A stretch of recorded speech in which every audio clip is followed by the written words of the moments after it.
everybody. Welcome to this episode of the Wrestling Archives podcast. I'm your co-host, Tim Hackman. And I'm your co-host, Rich Sigwald. Welcome to the show. We're glad to have you here, as always. We hope you caught our recent episode on the WCCW Memorial Parade of Champions in honor of David Von Erich. That was a great show.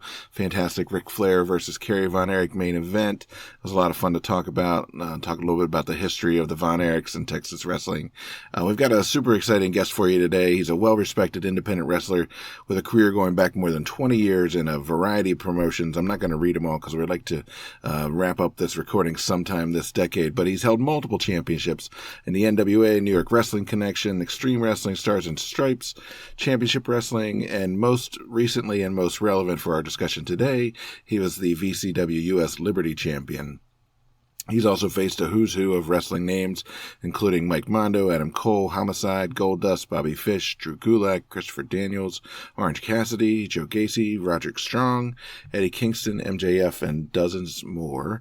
You can see him in action next for VCW when they return to Hampton, the Hampton High School, Saturday, March 9th, featuring special guest Teddy Long, Playa.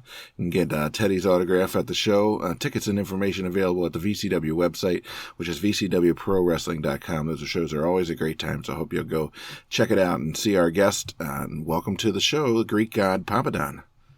Thank you for having me, gentlemen. What an intro. You know, the only person that probably could have done it better was Helen Keller, but I digress. Man. Thank you for having me. Seriously. Pleasure's all yours. Not even 2 minutes in and we get a Helen Keller burn. Ouch.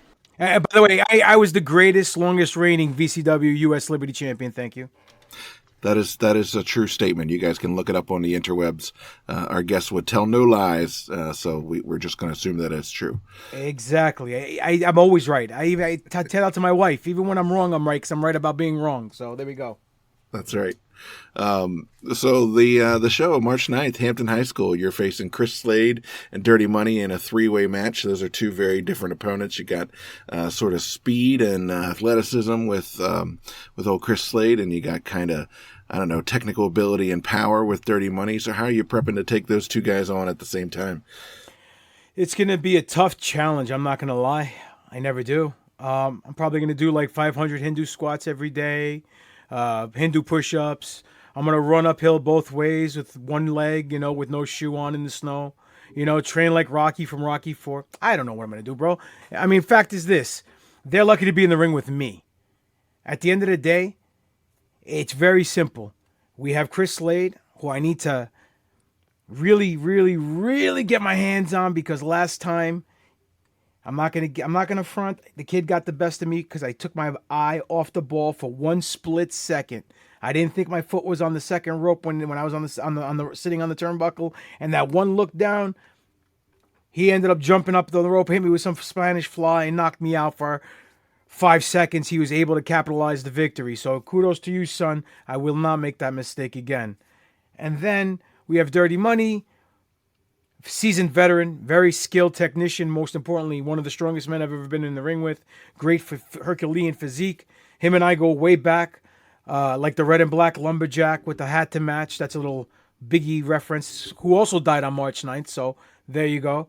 I don't know. Him and I, we go back 20 years ago. We had our first match at 21 years ago, maybe, at JCW, Jersey Championship Wrestling, when I was in a tag team called The Solution. Myself and my brother Havoc, may he rest in peace, at Toscano. And we wrestled Dirty Money and Julius Smokes, a.k.a. J-Train. And ever since then, him and I have been doing the deal wherever, whenever, and it's always a good time.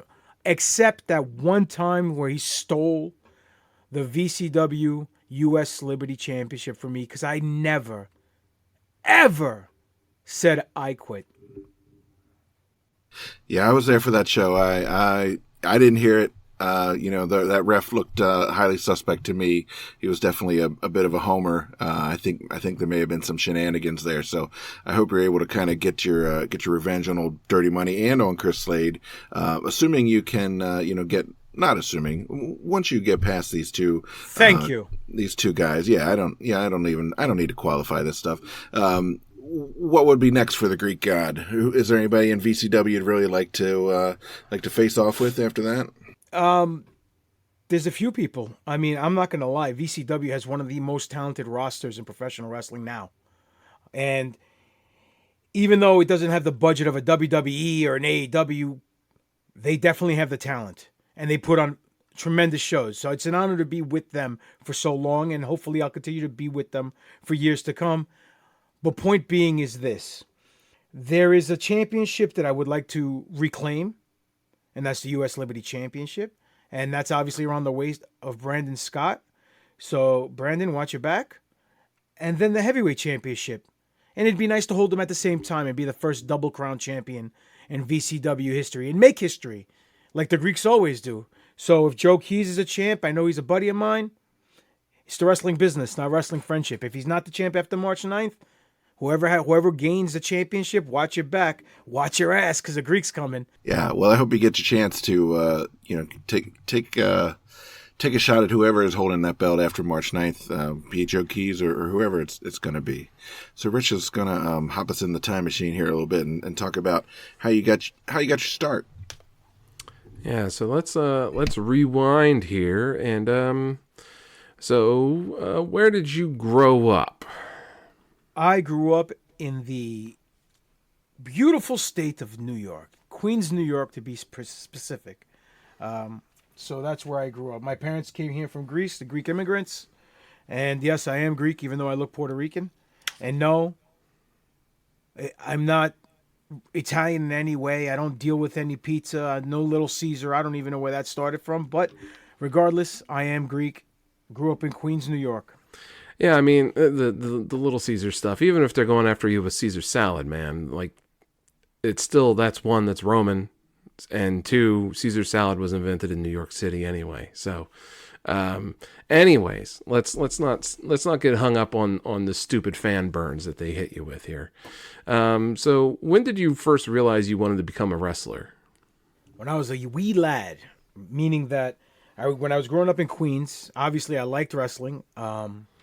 And everybody in New York was a big WWF fan. And I liked the WWF, but I was a huge, huge fanboy for Jim Crockett Promotions and the NWA. And I saw a match on Channel 11 at the time was WPIX, which is the CW now. It was the NWA Power Pro. And the match was Sting and Ric Flair. And it was just a TV match. And I saw the match and I fell in love. And I said, that's it, I'm going to be a wrestler. And then maybe a month later, a couple weeks later, I don't know the exact time frame, I watched it again, and it was Sting versus Mike Rotundo, who was in the Varsity Club. And he was the TV champion. And his gimmick was that you have to beat him into 10 minutes or whatever the time limit was. So people would last the 10 minutes and get the best of him. He'd make him look like $1 million, but he'd keep the belt and get some heat. Sting beat him within the time frame and won $15,000 in a bag. And I remember going up to my mother in the kitchen. She was washing dishes. And I go, Mom, I know what I want to be when I grow up. Her being a Greek immigrant, was probably thinking doctor, lawyer. My son's going to make a better life for himself. I'm going to be a pro wrestler. And she looked at me and says, go play with your toys. And I felt like Ralph. I felt like Ralphie from Christmas Story when everyone kept telling him, you'll shoot your eye out, kid. Man. Mike Rotundo is one of our favorites on this show, by the way. He is an incredible worker. Just, oh yeah, absolutely. Every single one of his matches, he looks phenomenal and makes everybody else look phenomenal. Also, that dude sweats a lot. Yeah. If we're to believe the internet, it looks like you trained with Mikey Whipwreck and Homicide, right? Correct. I started my career with Homicide. He's my main trainer at the LIWF Doghouse in Brooklyn, New York. And when the Doghouse closed, I continued training at NYWC, and Mikey was the head trainer there. He would polish me up, teach me a thing or two here or there. And then one time when I went to WWE as an extra, I said, hey, Mikey, because it was myself, Silver, Reynolds, Nice. We were like the four staples of NYWC at the time. And I said, hey, when they ask me who trains me, is it okay if I use your name as one of my trainers? I go, because besides Homicide, you're the only guy's learning tree I ever sat under. He's like, yeah, kid, use my name. If it helps you get a job, go ahead. I said, thank you. So I've been very fortunate to sit under both those learning trees because, in my opinion, those two guys are the godfathers of Northeast independent wrestling, because anybody came from their tree of their roots, their lineage. Whether it's the SATs, Amazing Reds, Loki, the Hit Squad, myself, Havoc, Azrael, Ghost Shadow. So many names, can't even mention it. You know what I'm saying? So yeah, I had the best of both worlds. Yeah. So take us the brief Reader's Digest journey from that 9-year-old watching Sting versus Ric Flair to walking in the door of Homicide's gym. Oh, it's very funny. I wanted to join Killer Kowalski School, because I started in 1999. Obviously, the internet not being what it is today, I couldn't find an address online, and I happened to be in a magazine store. I don't know if the kids know what that is nowadays, but I was in a magazine store and I found a Pro Wrestling Illustrated Guide to the Independents.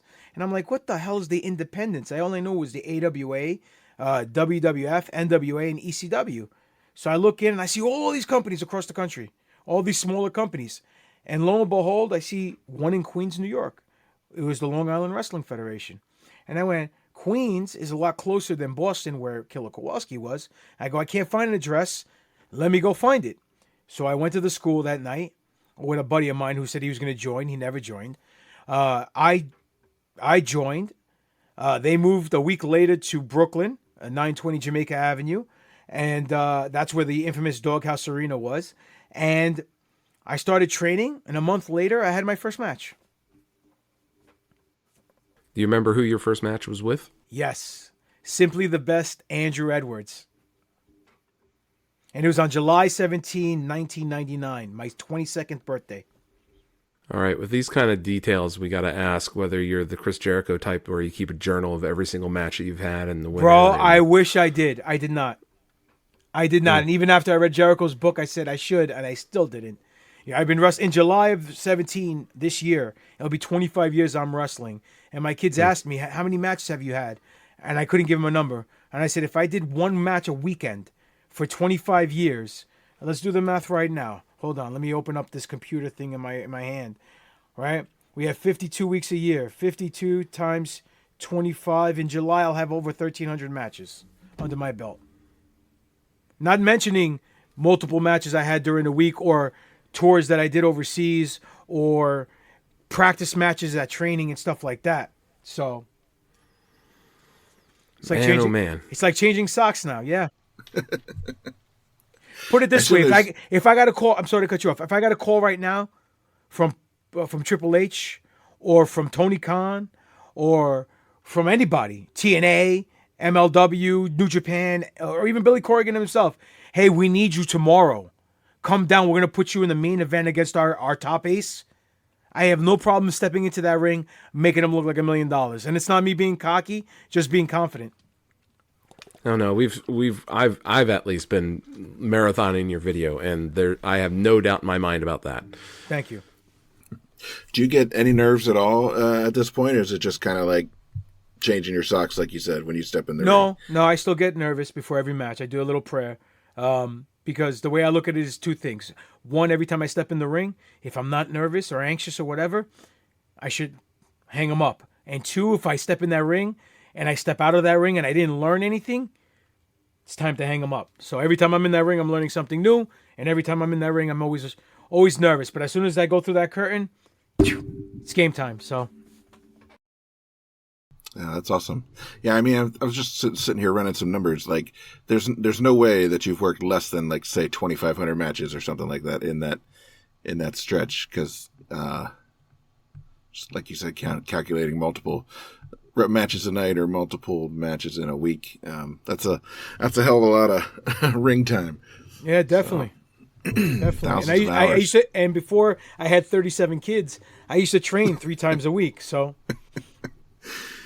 Yeah, I guess they'll take it out of you, huh? Yeah. Hey, put it this way. I can be in the ring for an hour to 90 minutes, not get blown up, run circles around all the 20 and 30-year-olds, but 5 minutes playing with Legos with my kids, I'm huffing and puffing, tapping out. Daddy needs to grab a rest hold, kid. Leave me alone. I think Rich has a question later about Yeah. your workout regimen because you are in phenomenal shape. We are almost exactly the same age. I think you're maybe 3 weeks younger than me, and obviously I don't have to stay in shape, and I definitely do not. It's like, yeah. Anyway, we'll come back to that one though. Okay. So I wanted to ask you a little bit about you had a role in Darren Aronofsky's 2008 film The Wrestler, which won a lot of acclaim for Mickey Rourke, and it got an Academy Award. His portrayal was sort of a down and out kind of former wrestling star. I was curious just how that role came about. It kind of fell in my lap, to be honest with you, because this is what happened. They were auditioning wrestlers, and a buddy of mine, who was a producer on the movie, calls me up. He goes, "Hey, why don't you come read for a role?" And I'm not an actor, bro. I have no acting experience. He goes, "What do you have to lose?" Okay, no problem. So I went in there, auditioned for the role, and I got a call back to say, "Hey, we want you to come and do a second reading." I was like, "Oh, okay." So I went in there, didn't get the role. From what I understand, it was the Tommy Suede, the guy with the mohawk. So that was that. And I was going to England for 3 weeks to go wrestle for All Star Wrestling, and for Brian Dixon, may he rest in peace.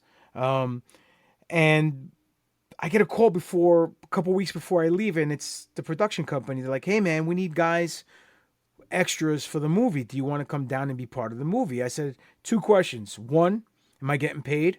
And two, where is it? He goes, "You're the only guy who asked me about money." I was like, "That's because it's a business, sir. Sorry. Hope I'm not overstepping any boundaries." He goes, "No, I respect that." I said, "All right, cool." He goes, "Yes, you're getting paid. And it's in New Jersey. It's a 2-day shoot." Okay, I'll be there. And then I walked in there and they filmed multiple scenes, right? And I didn't know what was going to be in the movie, so I didn't make a big deal about it, right? So when I went to go see the movie, when it went into theaters, I brought my wife, and we're watching the movie, and lo and behold, the first opening scenes with the locker room, they just show me a few times. I have a few lines. They mention my name on the card in the main event where it belongs. And my wife looks at me after the movie. She goes, "Why didn't you tell me you were, in this movie so much?" And I'm like, "I didn't know." And I don't want to be one of those guys who brags about it. And then at the end of the day, everything ends up on the cutting room floor and my elbow is in a scene, and I don't want to be that guy. So it was what it was. It was a great experience, though. So No, that's awesome. That's a phenomenal movie. It's one of my. I have a list on IMDb of my top 100, and that's in there for sure. Rich and I both just rewatched it, kind of leading up. What's So your it was number cool. one? It was cool. You're gonna laugh. It's probably Roadhouse with Patrick Swayze. That's a great film. Are you excited for the remake? No, but I will watch.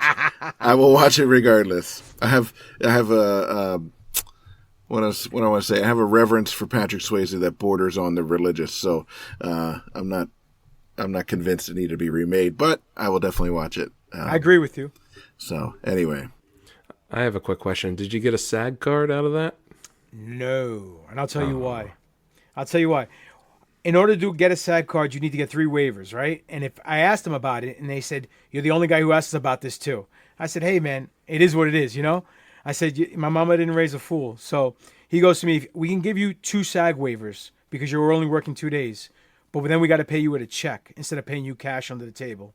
And I said, "When did the checks come through?" He goes, "In a couple of weeks." I was like, "I'm not going to be here. I'm going to be in England." Because as soon as I was done filming, I went to England for 3 weeks. So I said, "Just give me the cash. I'd rather have cash in my pocket going to England than waiting for a check a couple of weeks that I'm not even going to have the opportunity to take into the bank till I get home from England." So no, I didn't get any waivers. Just out of curiosity, if you're willing to share, how much was the cash under the table that they gave you for this? Oh, I don't remember. It was so long okay. ago. Sorry, bud. No. that's crazy. I was going to ask you something else about that. Oh yeah, so you said you saw the finished film. Do you feel like, as somebody who's spent their life in the business, that it sort of did a good job of capturing it? I know it's Hollywood, but did they get close? How did you feel about it? I had mixed emotions. I hated the part where they exposed gigging, and some of the secrets to me. I feel that even though everybody knows it's a work, People like to be in disbelief. They don't want to know the exact trick from A to Z. It kind of takes the mystique out of it. So, whatever. But I mean, let's face it. It's 2024. We all know how everything's done, unfortunately. But you could still be fooled. I just fooled a ton of people at NYWC over the course of 3 months, and they didn't see it coming. Anyway, but regardless, I like the film. It could be very. I mean, it is very truthful. It could be looked as a stereotype though, because then everyone associates the negativity with the business. But again, that aspect comes within. It's on a per individual basis, because let's face it, it's not how much you make; it's how much you save. You can make. I mean, look at Flair, right? He always says, "I made $1 and spent 10." You know, you could be that guy, or you could be someone who's smart and make some money, save some, invest some, put some in a business. You know, it's all up to the individual. So it could be truthful pertaining to certain people. It could be fictional pertaining to others. So Yeah, and the main character has definitely had like he's had sort of had that WWE level fame, right? He's been like the world champion and all that stuff, and now it's very like clear that like this tier of wrestling is like a come down for him, and he's trying to build itself up. Whereas I think for me, there's a lot to be said for that. Like that tier of wrestling, where you guys work, sort of the independent level, where guys are just out there busting their asses every week to entertain the crowd and putting on some really good shows. And so anyway, it's interesting. I'm glad you're a first Hollywood movie star. I guess we've talked to, so or New Jersey movie star, either way. Yeah, I always the portrayal of him being kind of a shitty father and stuff like that too, I think is slightly stereotypical. I mean, obviously, look at yourself. You've been successful in the wrestling business. You've been around for 25 years, and you're clearly pretty decent dad if you're getting down on the floor playing Legos with your kids and getting gassed from it. So I think it's dangerous to assume that just because people are on the road a lot or something like that, that they're necessarily a bad father. Because, I mean, you hear the stories about Dusty Rhodes and Ric Flair, obviously, too, and so that kind of stuff sticks in people's minds, and then you see it portrayed in Hollywood, and they go, well, that must be true of everybody. So, unfortunately, perception is reality, whether it's Hollywood or it's the media. Just to touch reality for a second, we're not going to get political, obviously, but point is, it's Hollywood. They do embellish everything for the sake of the story, so people need to realize it's a work. Everything is a work in life. Even life itself is a work. So, actually, we talk about this a lot on the show. There are a few like terms that are more useful in sort of our current reality than the idea of like shoot and work and kayfabe and stuff. Because like you said, everything is a work, and we're all being worked constantly. And if you're either in on it or you're a mark, right? So it's like anyway, it's going to be my dissertation eventually. Well, you're not too far off. I mean, and not for nothing. As far as wrestling goes, I'm the biggest mark because I'm emulating what I saw as a kid, so I'm doing it. So people who look at the fans in a negative light like that, that's not good. But I do agree with you. The life is a work. Everything is a work. It all comes down to the scatol, the money. So yeah. Yeah, we've had the discussion before that like mark is not necessarily a dirty word, especially when it comes to wrestling fans. It's not. You can certainly be a mark. That's fine. I mean, you want to be a mark, right? You want to be fooled. You want to be entertained and distracted and pulled out of the real world into this world where fighting in your underwear in front of people solves conflicts that don't really exist anyway.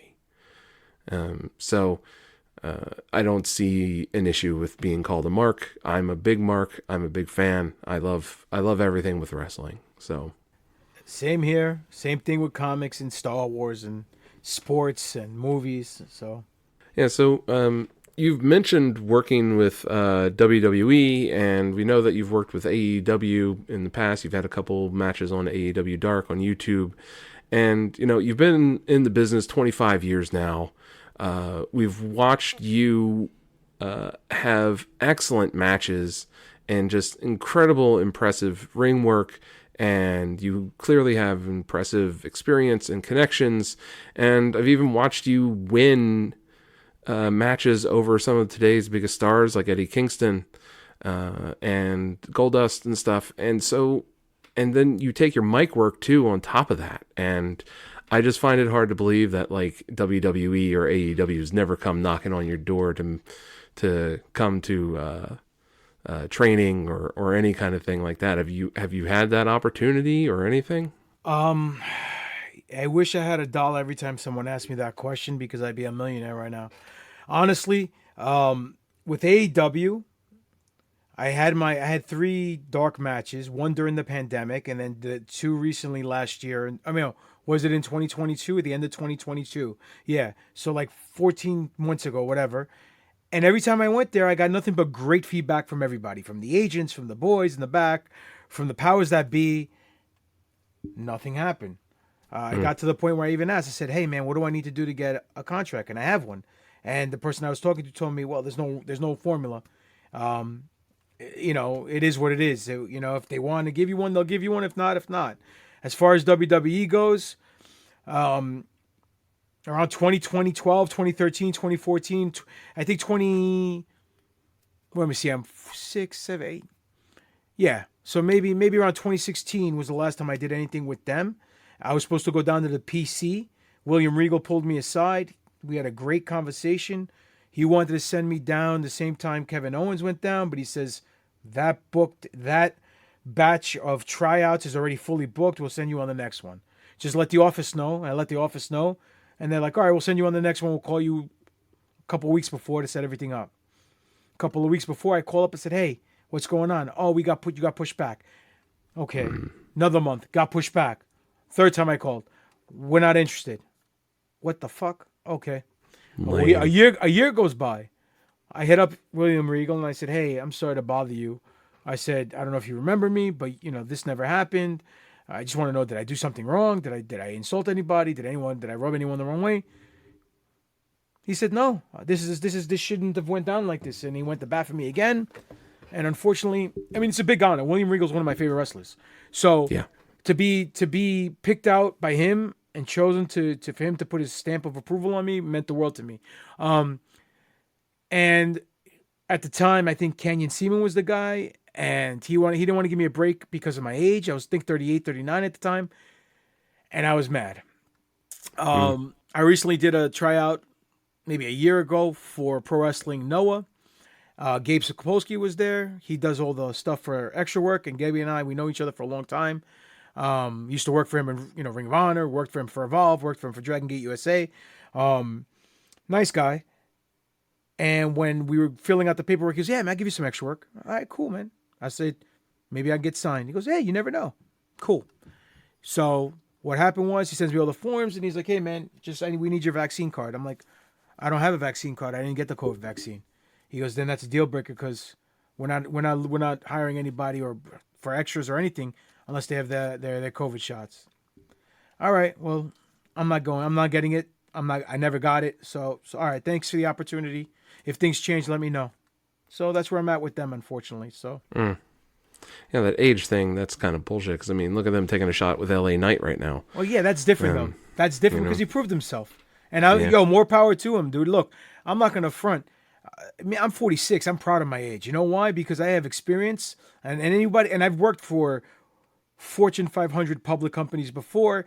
I know how to act myself. I know how to carry myself in a professional environment. But most importantly, I have people that depend on me, my family. So I won't be messing around. And on top of that, I know time is not on my side. But at 46, I'm running circles around everybody in their 20s and their 30s, like I told you guys before. And I don't even look 46. So no. When I tell people I'm 46, they're like, no way, you're pulling my leg. I'm like, no, I'm not. So whatever. Yeah, I mean, I watched your match with Brian Cage and with Lance Archer, and I don't want to be negative on them, but honestly, you kind of carried them through those matches, and you looked incredible. You made them look good, and you made yourself look good, and it's just... I don't like that it wasn't in the cards for you. I don't like that. Well, thank you very much. I appreciate the compliment. Both those guys are great guys outside the ring. I known Brian for a long time. I didn't know Lance. I met him. Great guy. But the cool thing is they both were very generous. I could have went in there and got squashed in 30 seconds, and they didn't care, but they gave me time to shine, and they booked me as a baby face, obviously, because the signed guys, they were heels, but yet they got cheered because they're known from TV and whatever. But the point is that whatever I did. I went to the back. I got nothing but positive reviews, like I said, from the boys and from the agents. They just didn't offer me a contract, so it wasn't my time. But I'll tell you one thing, I'm not walking away from the table, because if you walk away from the table, you'll never get a winning hand. Damn right. I mean, Tim Starm, he was NWA champion at like 51, right? Something like that. So there's still time for you, I think. Well, put it this way: I want to be the first Greek to be the NWA champion, and since the Greeks invented professional wrestling, it kind of goes hand in hand. It kind of tells a good story, if you know what I mean. You got to do it. It's got to be there.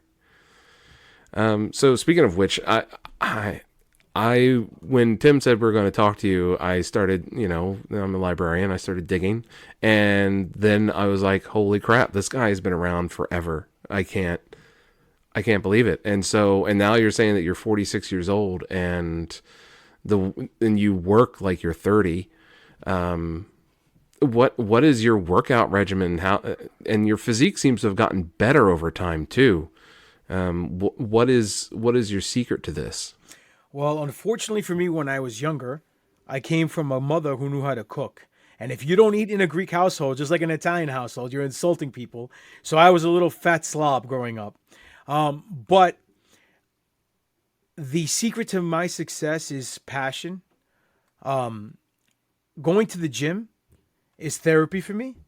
And if I didn't have that or professional wrestling, I don't know where I would be able to find my exodus, if you will. So I'm in the gym almost every day, 5 days a week. I hate cardio, but I do walk. I walk about 45 minutes on the treadmill, 15 incline.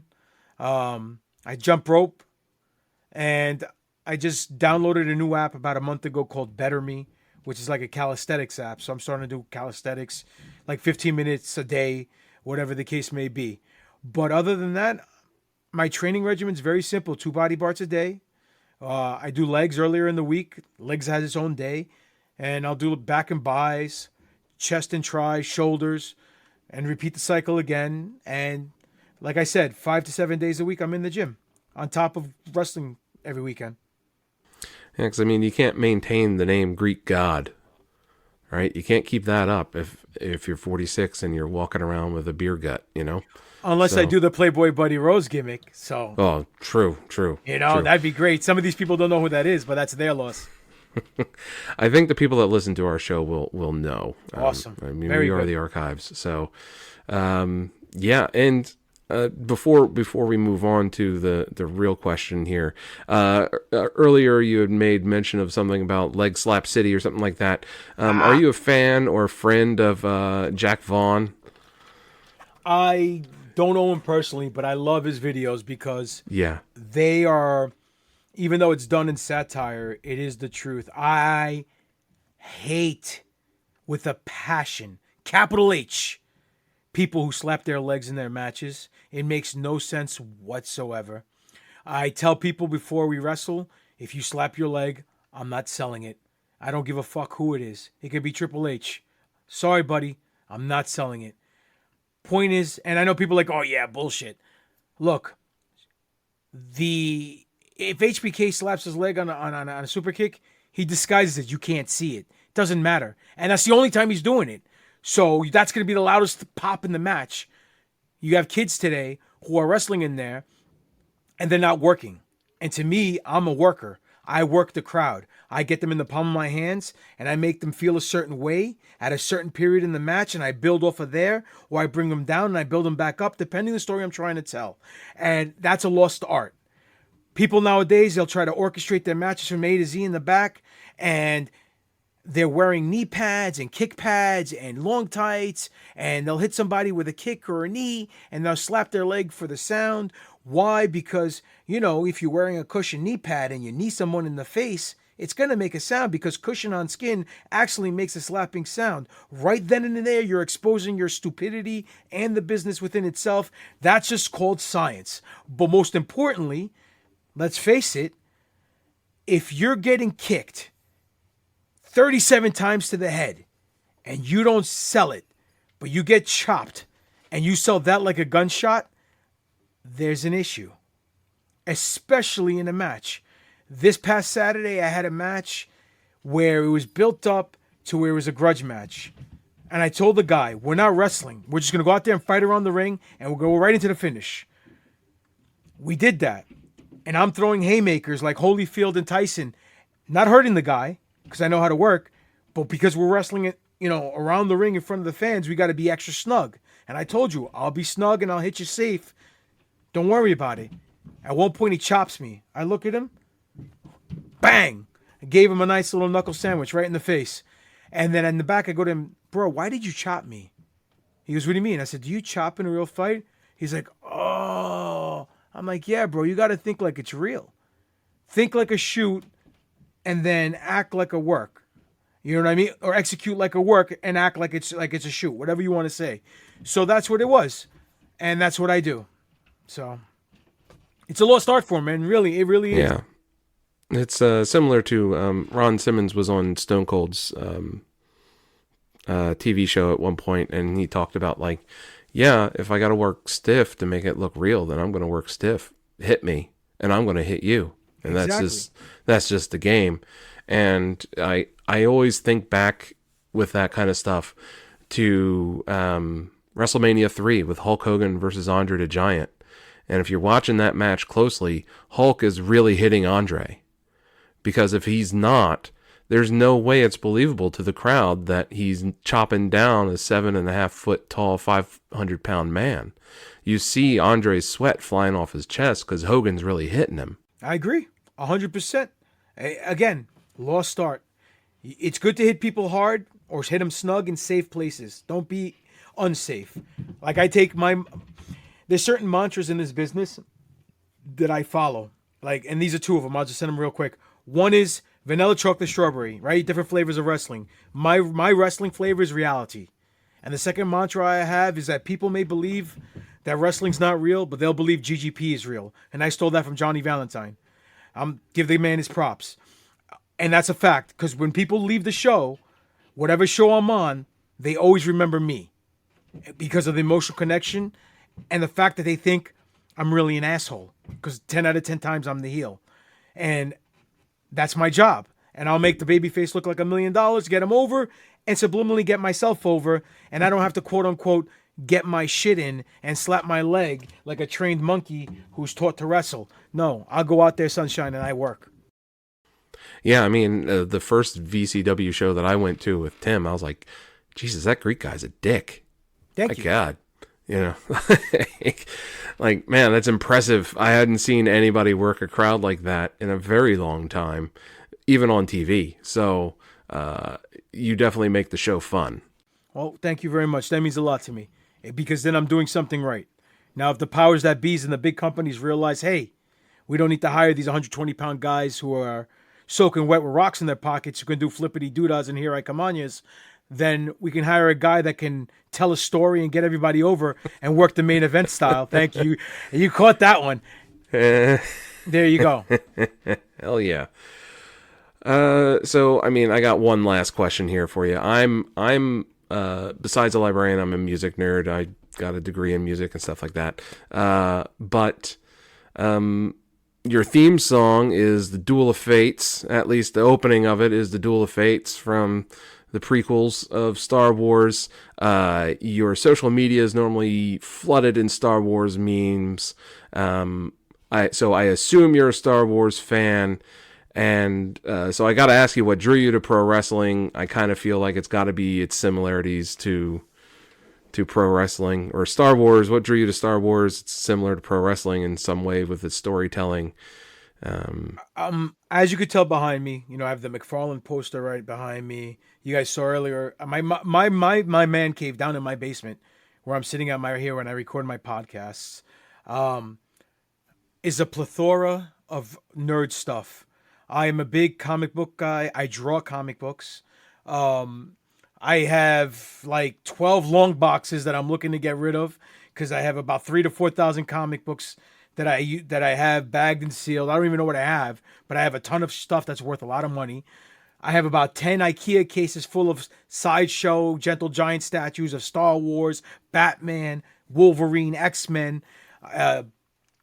Listen, I'm a nerd, and I'm proud of it. So, but ever since I was a little kid, I mean, good guy versus bad guy, right? David versus Goliath.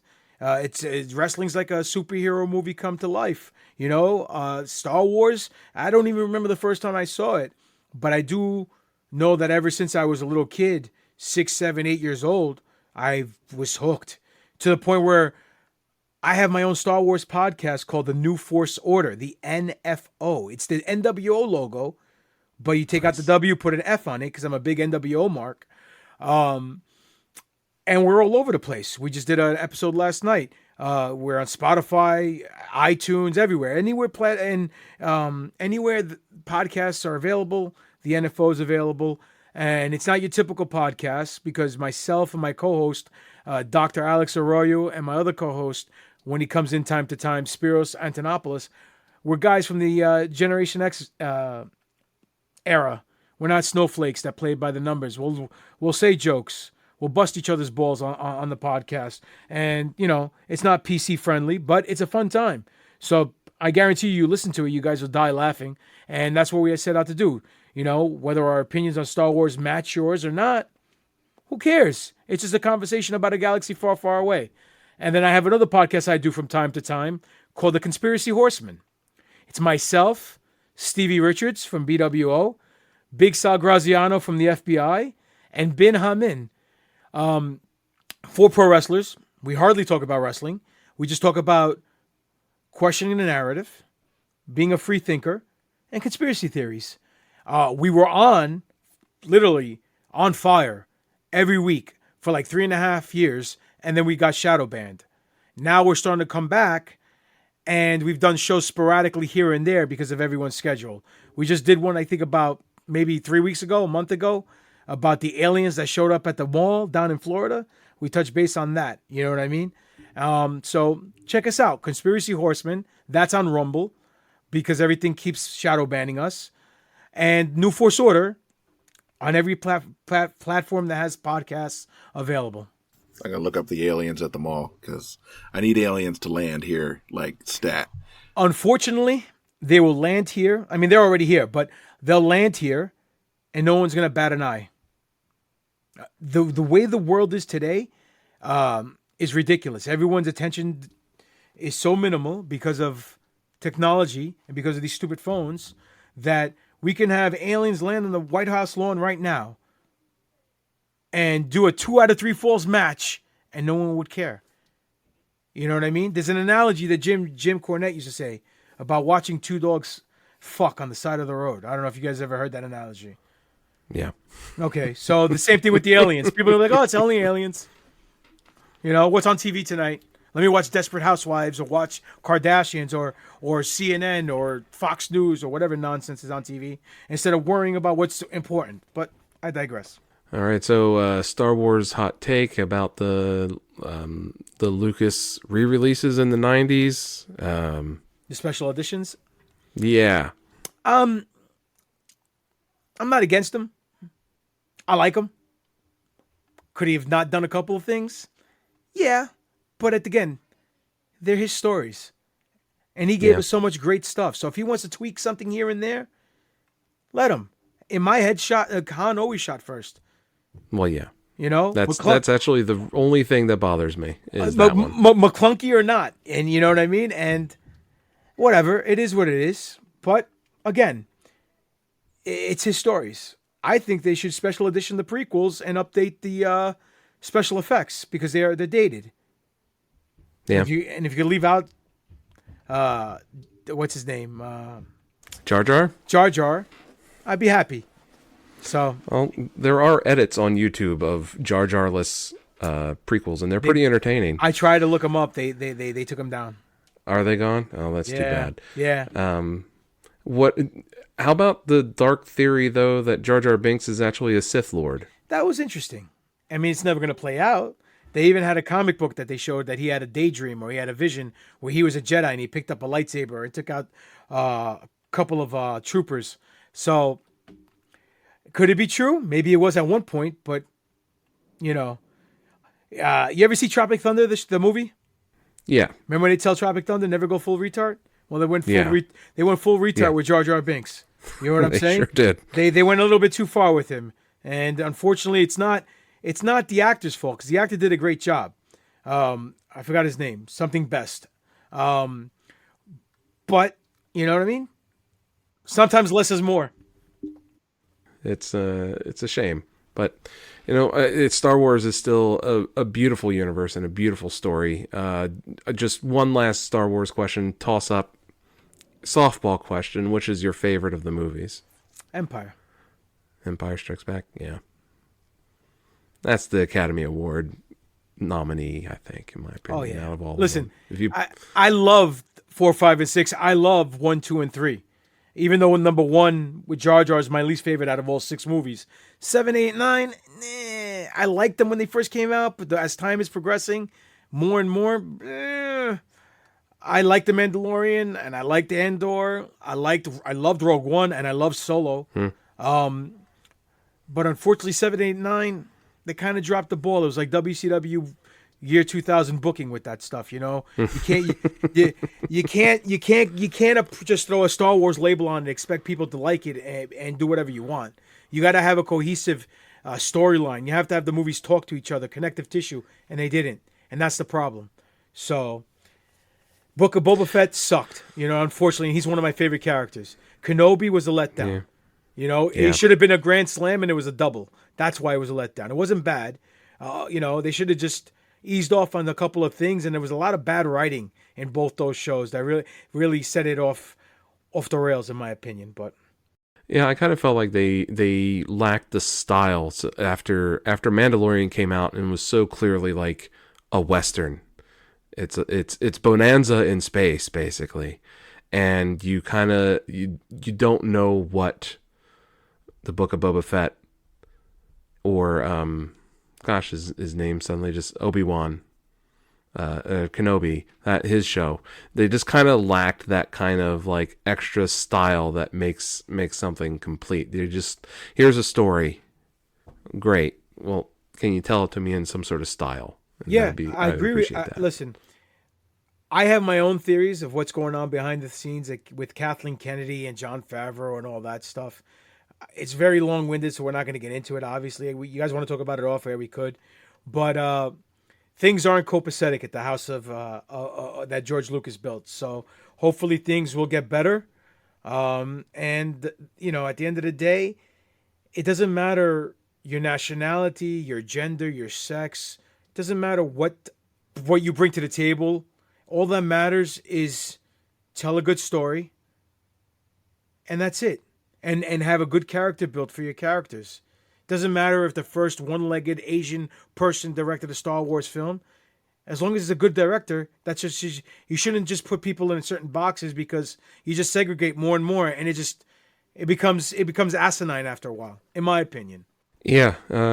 Before we move off of Star Wars, I got to share with you my one nerdy Star Wars experience. Oh my God. I'm dying over here, you guys. So this is actually when I met Tim in person for the first time, was in San Francisco at a library conference. Foolishly, he had asked me to present on a panel for him.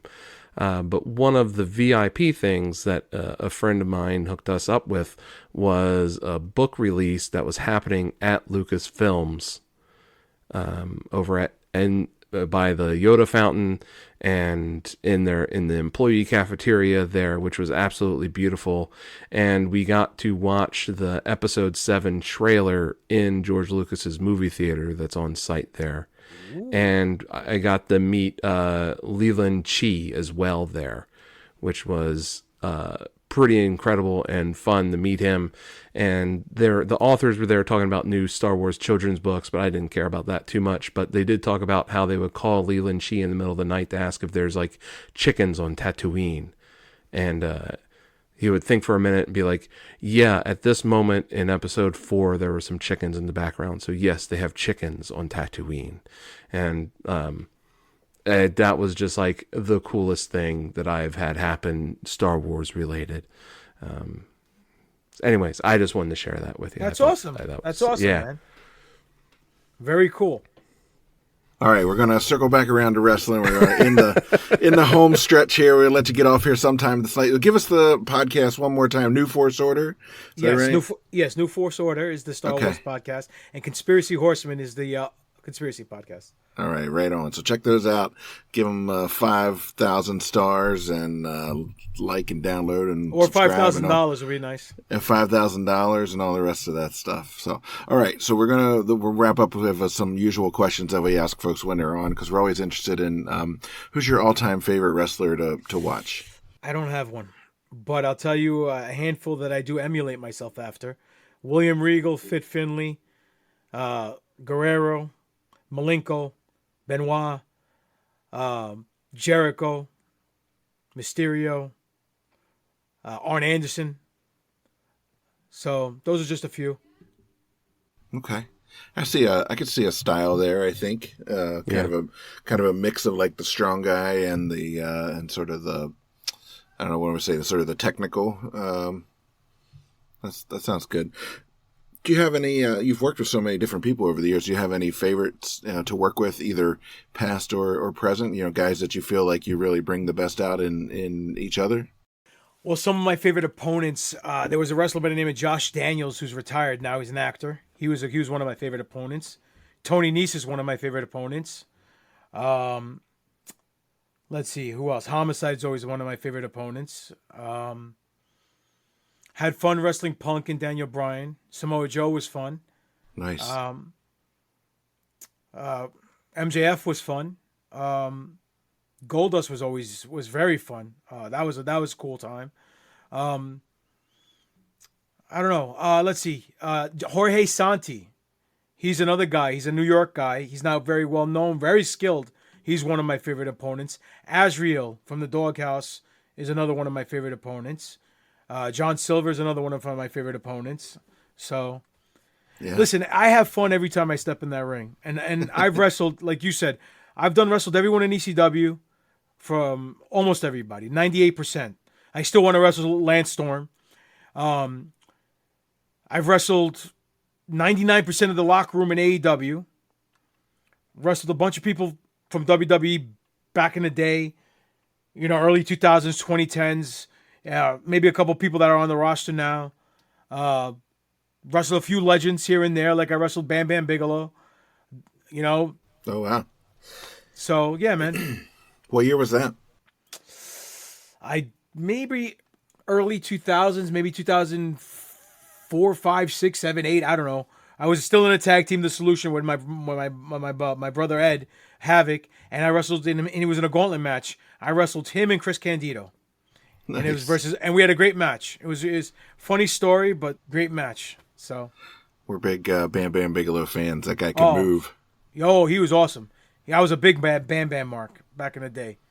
Huge mark. So you mentioned Lance Storm. Is there anybody else out there that you'd love to have the opportunity to work with that you just haven't yet? Yeah, Jericho. I've wrestled the Bucks. Kenny Omega would be nice. I'd like to get another shot with Daniel Bryan 1-on-1. That'd be cool. EC3 again, but this time for the strap. Listen, I'm down to wrestle whoever. I'd wrestle Roman Reigns and have a good time, Gunther, for sure. Yeah. I think him and I would tear it up. Sheamus too. And Drew Gallo. Yeah. Just Drew McIntyre, sorry. Just tear it up. Just tear it up. Just that hard-hitting, no-nonsense, non-leg slapping style. You know what I mean? Just like I'd pay $1 to watch that. Bro, Finlay and Regal, I like to emulate a lot of their hard-hitting, in-your-face, smash mouth type of style and still be technical with it. So nice. Yeah, I still love that Regal didn't just roll over for Goldberg. That's still one of my favorite wrestling moments that like William Regal's is like, no, that guy's gonna work. I'm gonna make him do it. And love that. Unfortunately, it was a situation that he couldn't win with. You can't get 12 minutes out of that guy at that time. He wasn't ready for it. You know what I mean? There's only so much a person can do without making themselves look ridiculous and losing. When you have people in that moment, you start doing antics that don't really fit in the equation, you'll lose the crowd, and you don't want to do that. No. All right. So last question for you. We started this podcast as all the WrestleManias, and our goal was to start at WrestleMania 1 and watch them all the way up through. We're a little over halfway there. Yeah, we're up to 30. Next one's going to be 30, so we're three-quarters of the way. Three-quarters of the way there. So we always ask our guests if they have a favorite WrestleMania. I don't have a favorite WrestleMania, but I do have a couple of favorite WrestleMania moments. Okay. The end of 20 with Guerrero and Benoit in the ring celebrating. That hits me in the heartstrings. Daniel Bryan holding the championship belts at the end of 30 was really cool because obviously he earned it and he's a nice guy. Macho Dragon, Angle, what was it, Kurt Angle, Benoit match? Was that WrestleMania or was that Survivor Series? Yeah, I can't even. They had remember. They had a match at WrestleMania. So, I mean, there's so many matches. There's so many matches to pick from. Hopefully, one day you guys watch a GGP match in WrestleMania. That'd be one of my goals. I always wanted to headline WrestleMania, headline the Tokyo Dome, win the NWA title. Like I said, be the first Greek, defend it in Greece, where it needs to be defended in the motherland, where it all started. Come on, that's money right there. Yeah, that'd be pretty great. New York's not far from Philly. Did you buy tickets? Hell no, bro. Listen, I was booked for an event on April 4th called the Rex Fest. Fortunately, it got canceled. So now I have openings for the 4th and the 5th. So any promoters out there wanna book me for those dates, hit me up. You can find me on social media, whatever. But I'm not going to go to WrestleMania unless I'm booked. Damn right. That's the right attitude. Yeah, that's fair enough. Well, so if you want to catch the Greek God Papadon before he hits WrestleMania and just blows up beyond all recognition, you can catch him here in the Hampton Roads area, March 9th at the Hampton High School. Tickets and more at vcwprowrestling.com. Lots of great matches on the card there. He's going to face off against Chris Slade and Dirty Money in a 3-way match. So we wish you the best of luck with that one. I think hopefully you'll come out on top with those guys. Any last words or last thoughts before we wrap it up here? Yeah, Chris Slade, Dirty Money. I'm going to hurt you guys very, very, very bad. And if that peanut head, Teddy Long, sticks his nose in my business, because he's done that before on other events and other shows he's been on, I have to respect the seniors, but I don't mind smacking him around as taking his AARP check. You know what I mean? So he better watch himself. You better recognize, player. Player? All right. You better be careful. He's going to make you fight The Undertaker. I'll do it. You got him now. That's one thing we learned. The Greek God will fight anybody, anywhere. He doesn't even really need an excuse. So, all right. Well, we're going to wrap it up. We are the Wrestling Archives. You can find us on the web, wrestlingarchives.com, all the usual podcast apps, all the social medias. You know where we are. You'll check us out. Drop us an email. We're happy to hear from our listeners. Happy to answer questions on the air. So for today, I'm going to thank our guest one more time. Can I just plug my social medias? Hit it up. Absolutely. Yeah. Thank you. It's at Greek God Papadon on X and on Instagram and on Threads. Demetrius Papadon on Facebook. Greek God Papadon is the YouTube channel with the matches and promos. Subscribe, hit the notification bell, likes, all that stuff, comment. Pro Wrestling Tees / Greek God Papadon. Go get your Pro Wrestling Tee stores. Go to my Pro Wrestling Tee store and go get your GGP t-shirts. They're the best t-shirts in the stores. So you'll be the coolest kid in your school, even if you're in Virginia. You know, there's some good with it. You'll look very sexy for your sister. So when you guys get married to your GGP shirt on. All right. We better wrap it up there before Yeah. the Commonwealth comes and confiscates our microphones. Follow that YouTube channel, though. See some legit we're working wrestling there. That's good stuff. And thank you very much for coming down off of Olympus to grace us with your presence tonight. We certainly appreciate it. Well, thank you for the opportunity, gentlemen. I'd like to come back again and talk some more wrestling or some more Star Wars or whatever the case may be. Always. Yo, We have an we'll do open a door policy. We'll do a mix. All right, we're going to sign off for now. I'm Tim. I'm Rich. We'll see you, everybody.